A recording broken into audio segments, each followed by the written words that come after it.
Un imponente Citroën DS Tiburón atraviesa la campiña francesa un día 10 de agosto de 1969 saliendo de Perpiñán. Así comienza esta historia de algo, porque al final los egipcios buscaban ese algo en el viaje cósmico de su faraón. Y el ser humano moderno, que algo de egipcio tendremos todos en el aspecto de una de las culturas que siempre se ha preguntado por esa conexión interestelar, pues también hemos procurado hacer cosas para sentirnos no tan solos en ese último viaje. Es más, para muchos investigadores del fenómeno OVNI, que es lo que estamos analizando con sus perspectivas más diferentes y filosóficas, existe una conexión clara, como ustedes ya saben si son seguidores de esta sección, una conexión clara entre la mente y lo que vive el testigo y ese fenómeno misterioso que quizá venga del tiempo de las pirámides e incluso antes. La presencia de los visitantes, de ese algo que nos llama. Bien, vamos a entrar en una fase, en este episodio número 4, muy problemática. Y ahora les contaré las interacciones negativas del asunto.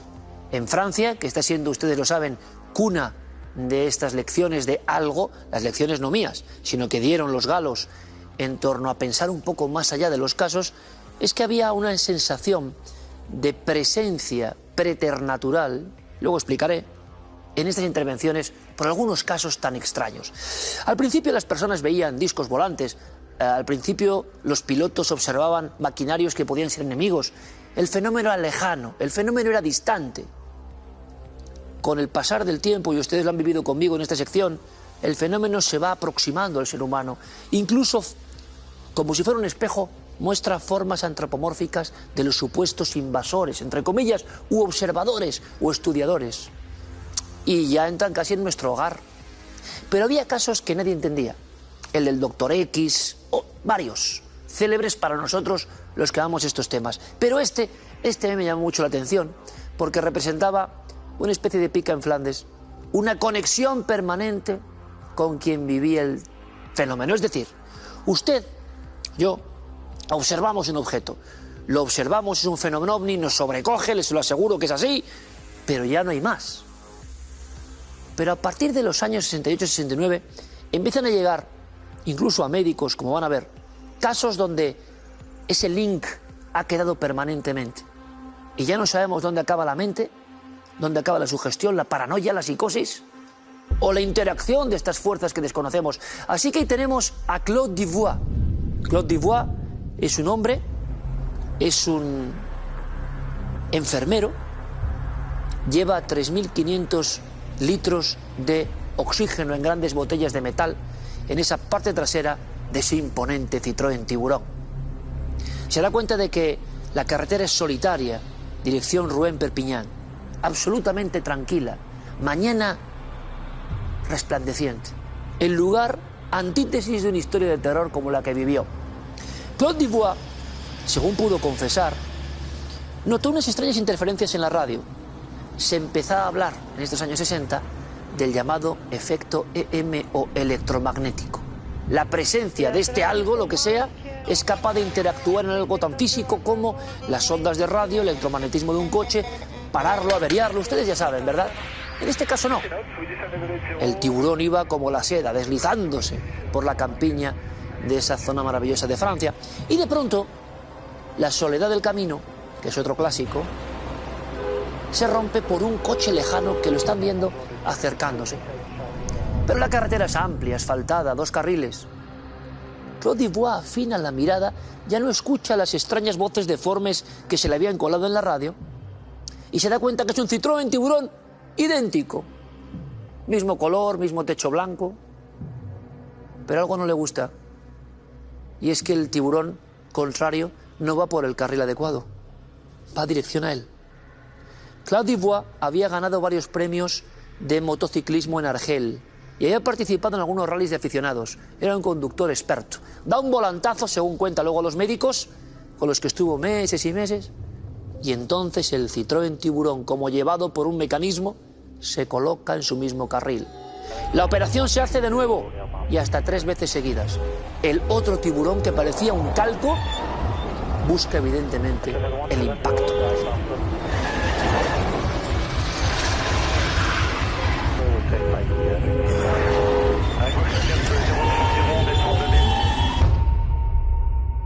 Sobre este caso se contaron muchas cosas y hubo diferentes versiones. Se encargó un grupo llamado Gabriel de la Comisión Euranos, de la que luego les hablaré, porque eran personas interesadas en lo profundo de estos casos. Es decir, hay muchas versiones diferentes. La que yo he podido comprobar es esta. En un momento dado, Claude Dubois, a punto de estrellarse con un coche absolutamente idéntico, cree ver que no hay nadie en el Citroën Tiburón contrario. Que no hay nadie. Que va como a control remoto. Un absurdo quizá, un recuerdo después del impacto, porque ahí lo tenemos destrozado. Fractura del hígado, incompatible con la vida, desplazamiento del bazo, costillas rotas, rostro absolutamente deformado. Claude Dubois es un cadáver, nadie entiende cómo vive. Y lo que recuerda, lo último que recuerda, es una sombra. Una voz le dice: tranquilo, no te va a pasar nada, tranquilo, está todo controlado. Pero es una voz imperiosa absolutamente, pero al mismo tiempo tranquilizadora, al mismo tiempo balsámica, y el hombre se está desangrando vivo en una carretera solitaria. Hubo diferentes versiones. Al parecer, el otro Citroën Tiburón sí iba conducido por un muchacho que tenía su primer coche. No recuerda por qué hizo eso. Falleció tiempo después, poco tiempo después. Silencio absoluto. Claude Dubois, sin embargo, sigue latiendo su corazón. Tranquilo, todo está controlado. Los siguientes son unos aparatos del ámbito de la UCI, de un hospital francés en Perpiñán, y el rostro medio nebuloso de unos médicos que no entienden lo que pasa. Claude Dubois no lo sabe, pero ha sido dado por muerto en 6 ocasiones. Y sin embargo su organismo vuelve. Daba la impresión de que alguien le insuflaba una energía desconocida. Y ahí está Claude Dubois, que tampoco puede hablar mucho, solo puede sentir y observar. Vemos casi una momia con una sonda, solo en el hospital. Una noche se da cuenta de que los pensamientos vienen muy nítidos.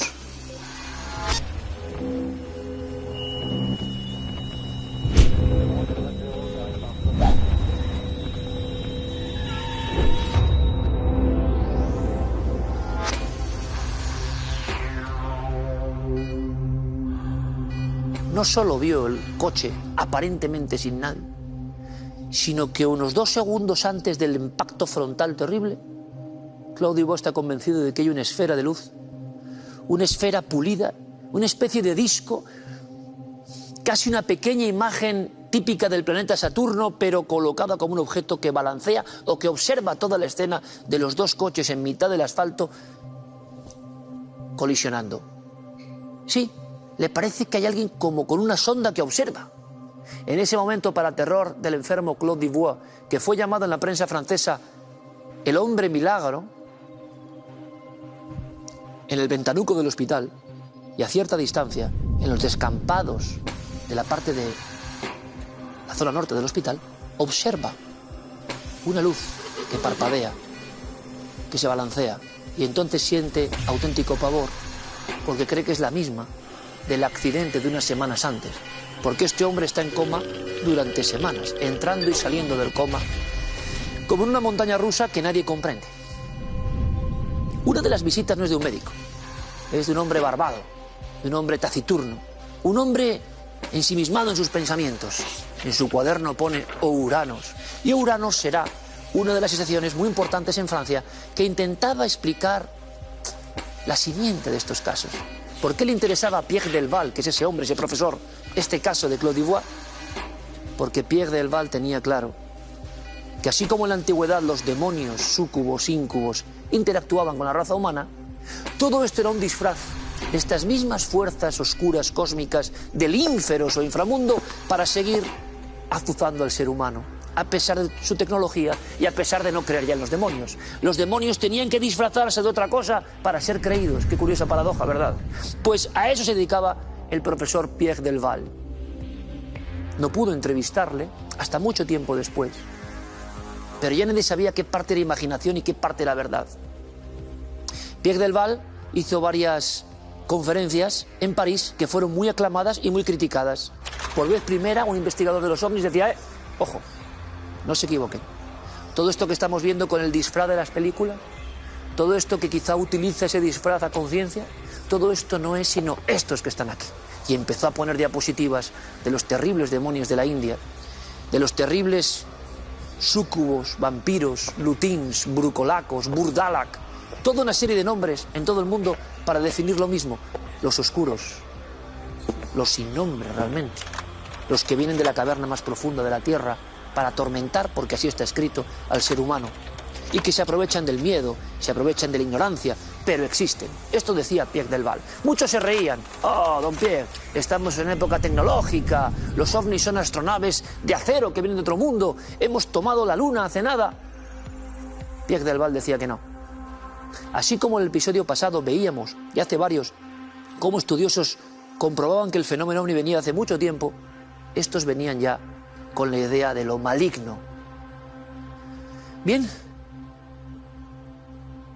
en las últimas ensoñaciones de Claude Dubois, antes prácticamente de desaparecer para siempre, que es otra historia, él asegura a los médicos que ha recibido un mensaje de esa luz parpadeante que se aparece por 3 ocasiones fuera del hospital y nadie entiende nada. Pero él escribe, cuando puede mover la mano, escribe en un cuadernillo lo siguiente que les voy a contar. Eres víctima de un experimento de control. Eres víctima de un experimento de control. Y ese experimento, según puedo explicar de alguna forma, consistía en estos seres, desde luego diabólicos, si es así, entre un hombre sano, normal y controlado, y otro al que le iban a dar la facultad de superar el peor dolor, la peor enfermedad, la peor desgracia. Un experimento por otros que estaban ahí como un ojo de cristal observando. Luego Claude Dubois de alguna forma se esfumó. Su salud llamaba la atención. Hubo varias entrevistas con él. Era prodigioso que un hombre clínicamente muerto 6 veces fuese casi de nuevo un atleta. Y les contaré que no es el único caso donde esto ha ocurrido. Sea paranoia, sea sugestión. Claude Dubois no sabía nada de extraterrestres, ni de ovnis, ni le interesaba. Pero fue, según él, víctima de ellos, su control. Y a partir de aquí, y seguiremos con esta historia, queridos amigos, hay muchos investigadores que piensan que estos seres no son tanto exploradores científicos que vienen a observarnos, a recoger una muestra y a marcharse, no, son seres que mueven los hilos, son los mismos grotescos monstruos de la antigüedad, pintados en el románico y en otras culturas, desde las cuevas prehistóricas, que amenazan y que a veces salen y que combaten en esa batalla eterna del bien y el mal. Pero claro, esto era casi religión de nuevo. Había ángeles, creyentes en ángeles del cosmos y creyentes en demonios del cosmos. ¿Y esto hacia dónde irá? Pues esto provocó una auténtica guerra en la interpretación de ¿son buenos o malos? Amigos, pero eso ya será otra historia. Esta historia que estamos contando, mucho más profunda, de algo que llamamos ovni o algo, y que de una manera u otra ha estado visitándonos, quizá, desde siempre.